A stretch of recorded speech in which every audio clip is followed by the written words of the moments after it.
안녕하세요. 나무 아카데미입니다. 이번 영상에서는 고1 국어 창비 4-1 단원 공간이 달라지면 사는 풍경도 달라질까? 라는 지문에 대해서 보도록 하겠습니다. 우선 이 단원에서 가장 많이 출제되는 문제 유형, 최다 빈출 유형 세 가지를 보도록 하겠습니다. 첫 번째는 내용 일치 문제예요. 특히 과거와 현대 주거 공간의 특징을 비교하는 문제로 출제되는데요. 기출 문제를 통해서 보자면은 이렇게 5번 그리고 6번 이런 식으로 과거와 현대를 비교하는 형식으로 출제됩니다. 9번도 마찬가지고 10번도 마찬가지죠. 그 다음에 두 번째로 많이 출제되는 문제 유형은 읽기 전, 읽기 중, 읽기 후 활동에서 떠올렸을 질문이나 생각을 묻는 문제입니다. 읽기 과정에 따른 읽기 활동을 묻는 문제죠. 따라서 읽기 전, 읽기 중, 읽기 후에 할 수 있는 각각의 활동에 대해서 정리를 해두어야 합니다. 어떤 식으로 출제되냐면 이렇게 다음 중 읽기 과정의 활동 중 성격이 다른 하나는 그리고 16번과 같이 윗글의 읽기 과정 중 보기의 기억 과정에서 할 수 있는 생각으로 가장 적절한 것은 이런 식으로 출제가 됩니다. 그 다음에 세 번째 문제 유형은 내용 전개 방식, 서술상의 특징이라고도 하죠. 이러한 서술상의 특징을 묻는 문제가 많이 출제됩니다. 이 글은 과거와 오늘날의 주거 방식을 차이점에 주목하여 설명함으로써 과거와 달라진 오늘날의 삶의 모습이 주거 방식의 변화와 관계가 있음을 강조하고 있다는 것입니다. 이 부분을 기억해 두셔야겠죠. 이렇게 전개 방식에 대해 묻는 문제, 서술 방식으로 가장 거리가 먼 것은 이런 식으로 출제가 되었습니다. 이 외에도 단락을 이렇게 가에서 마로 구분한 다음에 중심 내용으로 적절하지 않은 것은 그리고 보기에 이런 글을 제시하고 사이 공간과 비슷한 역할을 하는 공간을 찾는 문제, 이런 문제도 출제되었습니다. 이런 문제들은 우선 지문을 같이 분석한 다음에 몇 문항을 같이 풀어보도록 하겠습니다. 그러면 지문 처음부터 읽어보도록 할게요. 우선 마을의 변화라는 소제목을 제시하고 있어요. 이 소제목을 통해서 내용을 예측할 수 있겠죠? 읽어볼게요. 마을은 여러 집이 이웃하여 살아가는 동네, 곧 공동체의 촌락을 뜻한다. 과거의 살림집은 마당과 텃밭까지 포함하는 공간이었기에 생활의 영역은 마을까지 확장되었다. 이러한 구조는 농경 생활의 필수적인 이웃 간의 정보, 노동력, 생산품의 교환을 쉽게 해주었다.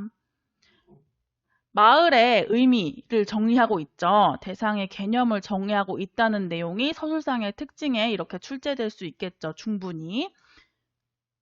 그리고 과거 집의 공간 영역에 대해서 설명을 하고 있어요. 과거의 집은 마당과 텃밭까지 포함하는 공간이었고 생활 영역이 마을까지 확장되었다는 것이 특징입니다. 그 다음 이 문단을 볼게요. 과거의 집과 달리 현대 도시사회의 집은 개개인의 개별적인 공간으로 존재한다. 오늘날 우리는 개인 공간인 집을 나와 복도, 현관, 주차장 등의 공간을 빠르게 지나쳐 직장이나 학교에 가고 또 어디론가 볼일을 보러 간다.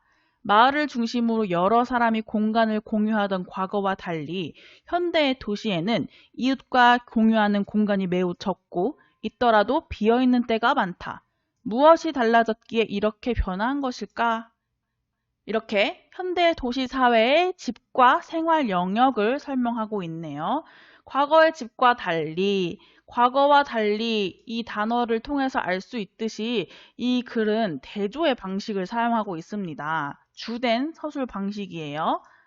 차이를 설명하고 있는 거죠. 그리고 여기서 또 알 수 있는 서술상의 특징은 무엇이 달라졌기에 이렇게 변화한 것일까? 라고 질문을 제시하면서 독자의 흥미를 유도하고 있다는 것입니다. 서술상의 특징을 묻는 문제에 이렇게 앞으로 다룰 내용을 의문형으로 제시하여 독자의 주의를 끌고 있다라는 옳은 선지가 출제되었습니다. 그 다음 소제목은 모여 사는 마을이에요. 읽어볼게요. 마을은 두 가지 속성을 내포하고 있다. 우선 지역 사회를 기반으로 사람들 사이의 관계가 형성되어 있어야 하고, 물리적으로는 개인의 공간과 공공의 공간 사이에 중간적 성격의 공간이 있어야 한다. 이러한 공간을 사이 공간이라 하는데, 이는 통행을 목적으로 하는 공간이라기보다 주민들 사이에 사적 관계를 형성하는 공동의 영역이라 할 수 있다. 이 두 가지가 오랫동안 지속될 때 한 장소에 오래 머물러 사는 정주성이 형성된다. 이것은 집을 짓고 선택하는 과정과 밀접한 관계가 있다. 이 문단에서는 마을의 두 가지 속성, 즉 지역사회를 기반으로 한 사람들 사이의 관계 형성, 그리고 사이공간의 존재라는 두 가지 속성과 정주성의 관계에 대해서 설명하고 있었어요. 여기서 가장 중요한 거는 사이공간의 개념 및 역할이에요. 사이공간은 개인의 공간과 공공의 공간 사이의 중간적 성격의 공간이고, 주민들 사이에 사적 관계를 형성하는 공동의 영역입니다. 친밀한 사적 관계를 형성하는 역할을 하는 것이죠. 그 다음에 다음 문단을 볼게요. 과거에는 개인이 자기가 살 집의 입지를 선정하고 목수와 상호 합의하여 집을 지었다. 오랜 시간에 걸쳐 집들이 하나하나 들어차면서 마을이 생겨나고 그 사이사이를 따라 길이 저절로 만들어졌다. 개인의 주거 공간을 한정하는 담과 담 사이에는 길과 공터가 있었다. 전통 주거지의 길은 큰 길에서 안길이 뻗어나가고 또 그 길에서 샛길이 뻗어나가는 시기였다. 사람들은 길이 곧게 뻗은 것을 흉하게 여겼는데 특히 집으로 들어오는 길은 곧바로 보이지 않도록 구부러진 형태로 되어 있어야 길하다고 여겼다. 또한 집이 큰 길 옆에 서 있는 것 역시 꺼린 탓에 전통 마을의 집은 실핏줄처럼 얽힌 불규칙한 길을 따라 자연스럽게 자리하였다. 이런 까닭에 근대 이전의 전통 마을에는 항상 구부러지거나 꺾인 불규칙한 형태의 골목길이 존재했고, 도시를 포함한 전통 주거지의 가로체계는 격자형이 아닌 가지형으로 나타났다. 이 문단에서는 과거 길과 집에 대한 인식, 그리고 이러한 인식에 따른 마을 형태를 제시하고 있어요. 과거에는 길이 저절로 만들어졌어요. 그리고 길과 공터라는 공동 영역이 존재했습니다. 그리고 여기서 주목해야 할 것은 길에 대한 인식이 길 형성에 영향을 미쳤다는 것이에요. 곧게 뻗은 것을 흉하게 여겼고 구부러진 형태로 되어 있는 것을 길하게 여겼대요. 그리고 큰 길 옆에 집이 있는 것을 꺼린 탓에 마을의 형태가 이렇게 얽히고 설킨 불규칙한 길을 따라 자연스럽게 자리 잡게 된 것입니다. 즉 길흉에 대한 관념이 전통 주거지의 길 형성에 영향을 미친 것이라는 것을 알 수 있겠죠. 그 다음 문단을 보겠습니다. 과거에는 개인이 생활을 하는 집과 일을 하는 장소가 멀리 떨어져 있지 않았다. 그렇기 때문에 사람들은 매일 두 공간 사이를 오가며 그곳에서 다양한 일을 경험했다. 개인의 집과 집 사이의 거리도 가까워서 이웃과 친밀한 사회적 관계를 형성할 수 있었다. 자신의 생활 반경인 집 주변과 그 사이사이에서 사람들과 마주치도록 구성된 공간을 마을이라 불렀던 것이다. 여기서 알 수 있는 과거 주거의 형태는 주거 공간과 일을 하는 공간이 멀리 떨어져 있지 않았다는 것이죠.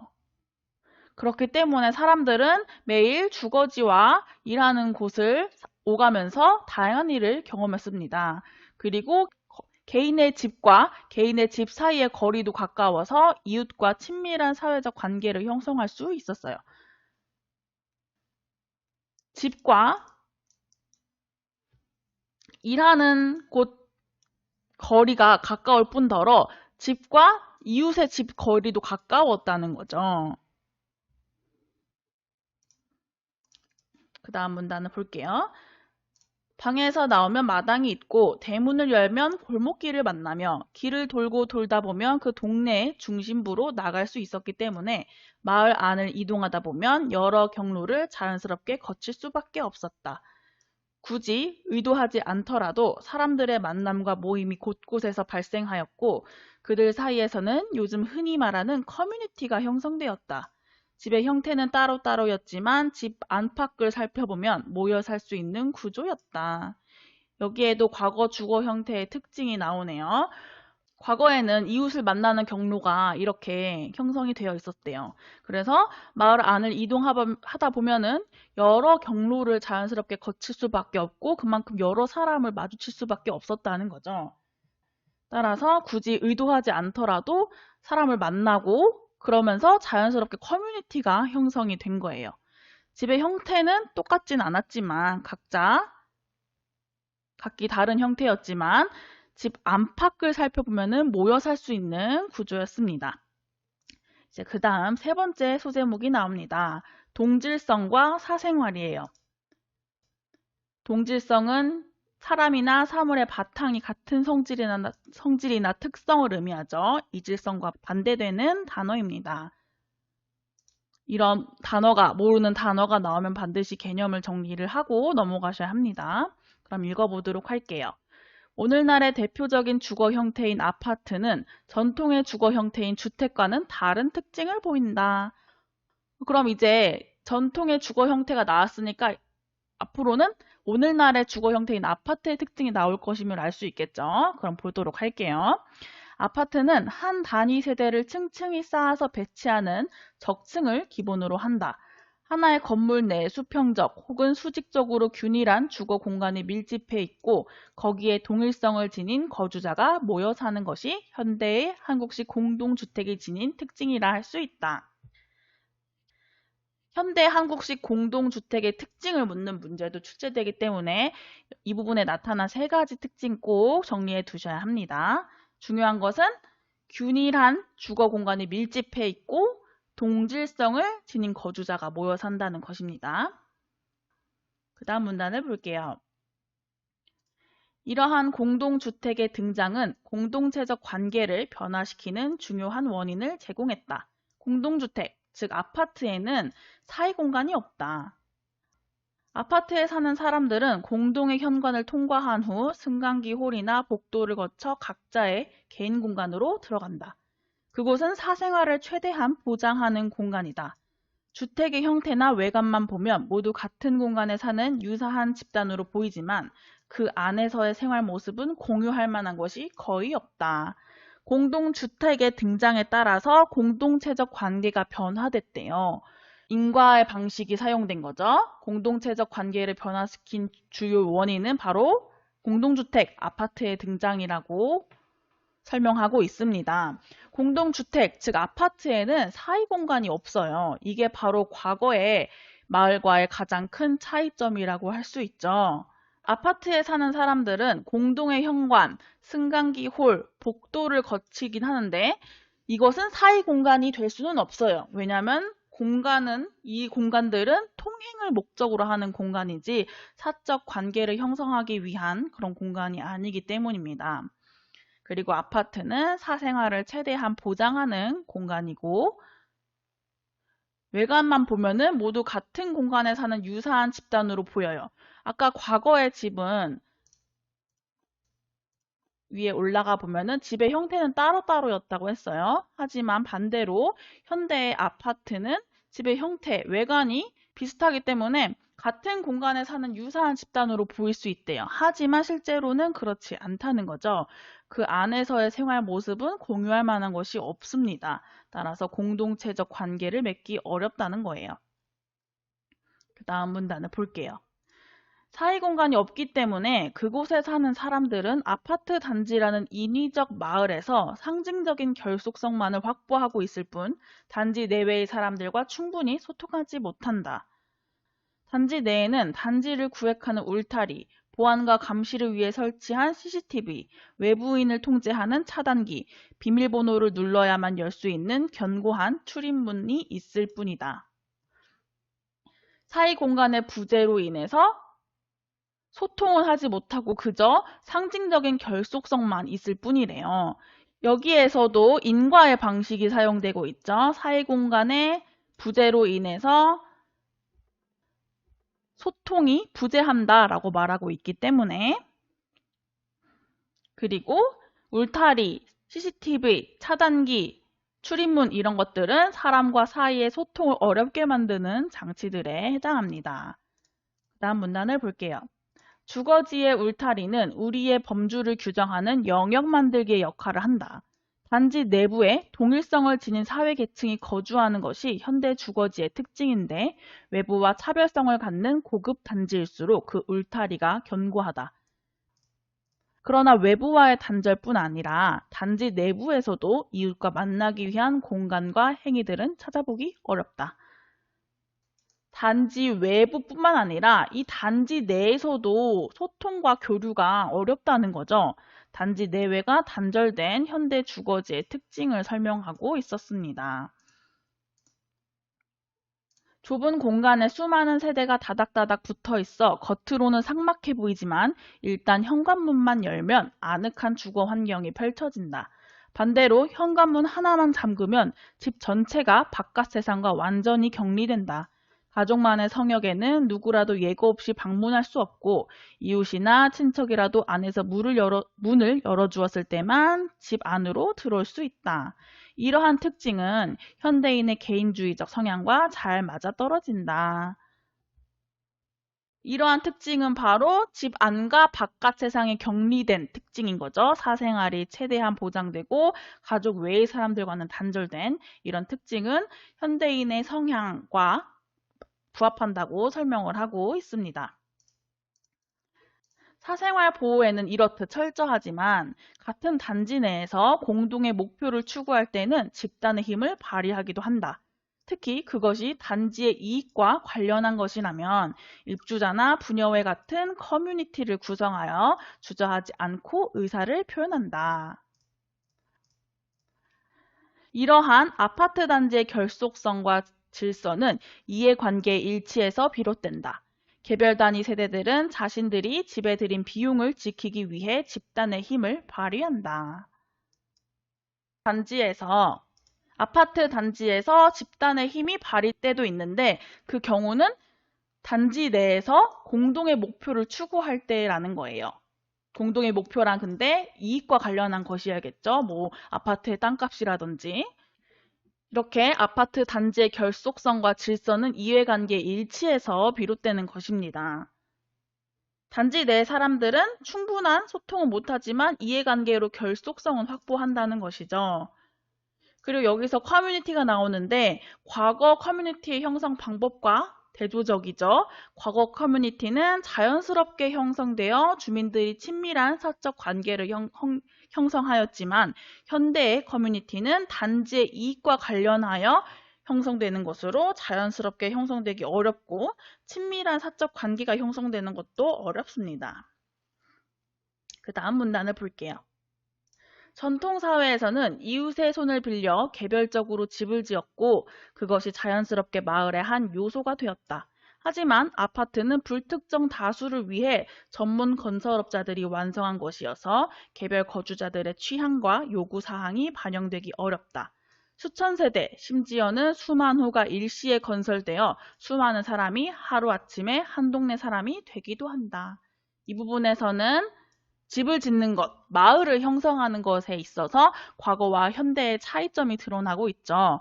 그 다음 문단도 나와 있어요. 이러한 변화에 따라 요즘에는 단지가 과거의 마을을 대신하는 공간 단위가 되었다.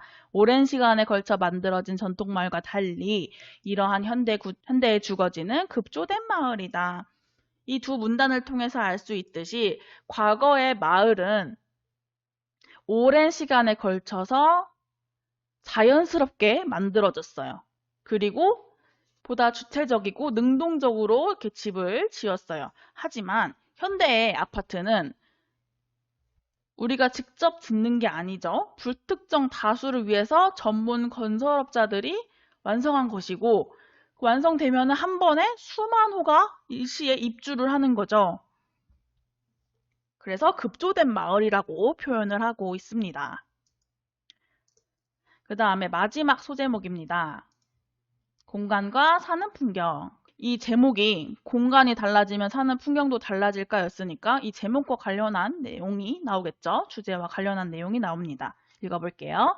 한 사람 하나의 주거 공간이 차지하는 면적이 계속 증가해 왔음에도 불구하고 사람들은 자신이 사는 공간이 과거보다 매우 좁고 답답하다고 느낀다. 사람들 사이의 소통이 활발했던 과거의 마을과 달리 오늘날의 주거지에서는 사람과 사람 사이의 만남과 교류가 어렵기 때문이다. 많은 사람이 살고 있는 아파트 단지에는 개별 단위 세대 외에도 놀이터, 조경시설, 주차장, 조그만 정자 등의 공간이 조성되어 있다. 하지만 단지 내에 보이는 사람들은 나이 지긋한 어르신들, 어린아이들을 데리고 나온 젊은 부모들, 잠시 짬을 내어 놀러 나온 아이들 뿐이다. 요즘 사람들에게 이와 같은 외부 공간은 이동을 위해 지나가는 통행로에 불과하다. 이것이 담과 담 사이, 건물과 건물 사이를 지나며 서로를 자연스럽게 알아갈 수 있는 전통 마을과의 차이점이다. 서로를 알아갈 수 있는 그런 사이 공간이 없는 거죠. 사이 공간이랑 비슷한 역할을 하는 것처럼 보이는 이런 놀이터, 조경시설, 주차장, 조그만 정자 등의 공간이 있기는 하는데 이 공간들은 이렇게 한정된 사람들만 이용하기 때문에 다양한 만남과 교류가 어렵다는 것입니다. 주거 공간의 변화가 사람들이 사는 풍경에 미친 영향은 앞으로 만들어갈 공간을 고민해야 하는 까닭이 된다. 공간의 모습을 고민하는 것은 어떤 삶을 살 것인가를 고민하는 것과 결코 다르지 않기 때문이다. 이렇게 마지막 부분에서는 주거 공간의 변화가 사람들이 사는 풍경에 미치는 영향에 대해서 설명을 하면서 공간의 변화가 이렇게 삶에 영향을 미치기 때문에 공간을 만들 때 고민을 해야 된다. 사람들의 사는 풍경에 대해서 고민을 해야 된다고 말을 하고 있습니다. 즉 글쓴이가 말하고자 하는 바는 공간의 배치가 사람들 사이의 관계나 삶의 모습에 영향을 미친다는 것입니다. 글쓴이가 말하고자 하는 바를 묻는 서술형 문제도 출제되었으니 이 부분 문장으로 써보는 연습을 해보시길 바랍니다. 이렇게 이 글의 주제는 삶과 공간의 관계에 대한 고민의 이유였습니다. 가장 큰 중요한 특징은 과거의 주거 공간과 현대의 주거 공간을 비교하여 설명하고 있다는 것이고 글쓴이가 이 현대의 주거 공간에 대해서 비판적인 시각을 취하고 있다는 것이죠.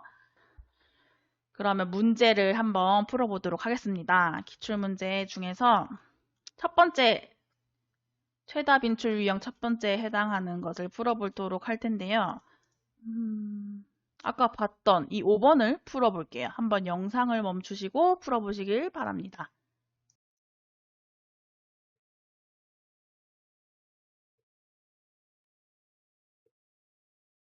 풀어보셨나요? 답은 3번입니다. 너무 쉬운 문제였죠? 이렇게 문제가 좀 길어 보이지만 비교적 쉬운 문제였습니다.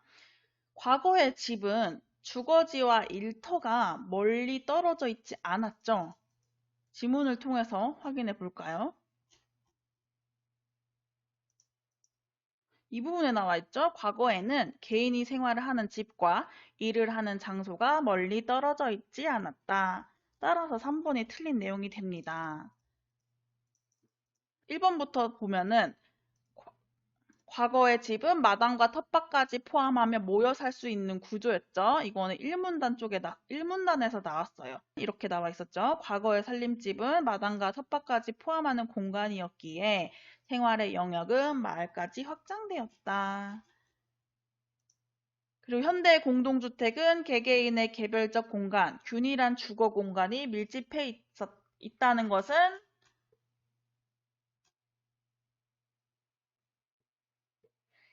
이 부분에서 알 수 있죠. 그 다음에 2번, 오랜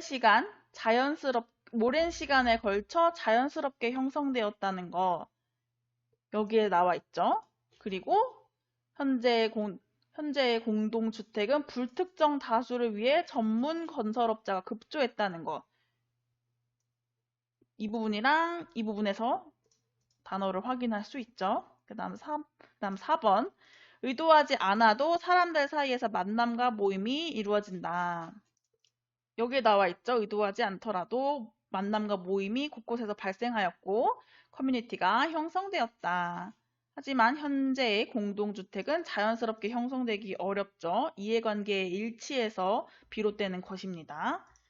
기타 특징을 보면 과거의 집은 구부러지거나 꺾인 형태의 길들이 모여 가지형 가로채기가 나타난다는 거. 이것도 지문에 그대로 나와 있는 부분이죠. 여기. 그 다음에 현재의 공동주택은 이해관계의 일치에 따라 결속성과 질서를 지닌 집단의 힘을 발휘하기도 한다는 것. 이거는 이 부분에 나와 있었죠. 따라서 답은 3번이 됩니다. 그러면은 이제 최다 빈출 유형 두 번째. 읽기 과정에 따른 읽기 활동에 관련된 문제를 풀어볼게요. 12번을 풀어보겠습니다. 영상을 멈추고 풀어보세요.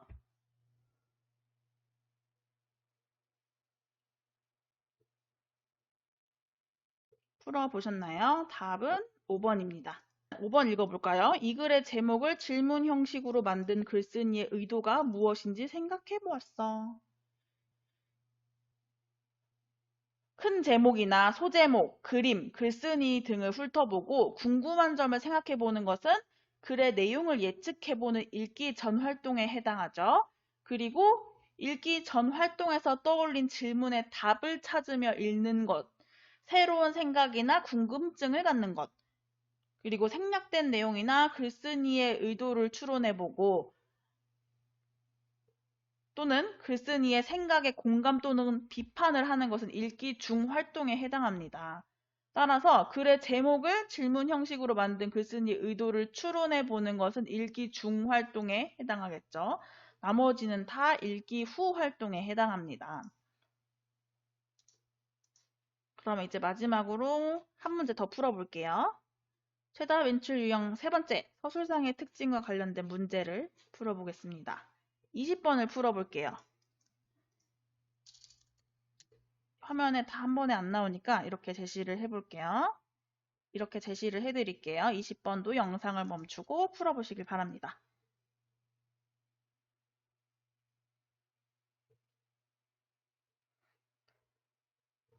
풀어보셨나요? 답은 5번입니다. 내용을 집약하는 소제목을 활용하여 글의 구성을 긴밀하게 연결하고 있다. 이러한 소제목은 전개될 내용을 예측하게 할 수 있고 내용도 긴밀하게 연결할 수 있는 거죠. 소제목의 역할입니다. 5번이 적절해요. 1번 볼게요. 오늘날의 주택과 아파트를 비교하여 그 유사점을 강조하고 있다. 유사점이 아니라 차이점이죠. 그래서 틀렸고 2번 필자의 어릴 적 경험을 예로 활용하여 독자의 이해를 돕고 있다. 글쓴이의 경험은 드러나 있지 않습니다. 3번 마을의 일반적 정의를 바탕으로 과거 마을의 문제점을 분석하고 있다. 마을의 의미는 첫 번째 문단에서 이렇게 확인할 수 있었죠. 하지만 과거 마을의 문제점을 분석하고 있지는 않죠. 4번 전문가의 견해를 인용하여 공간과 삶의 밀접한 관계를 뒷받침하고 있다. 이 글이 공간과 삶의 밀접한 관계를 설명하고 있기는 하지만 전문가의 견해를 인용하고 있지는 않죠. 따라서 적절한 것은 5번이었습니다. 지금까지 고1 국어 창비 4-1단원 공간이 달라지면 사는 풍경도 달라질까에 대해서 살펴봤어요.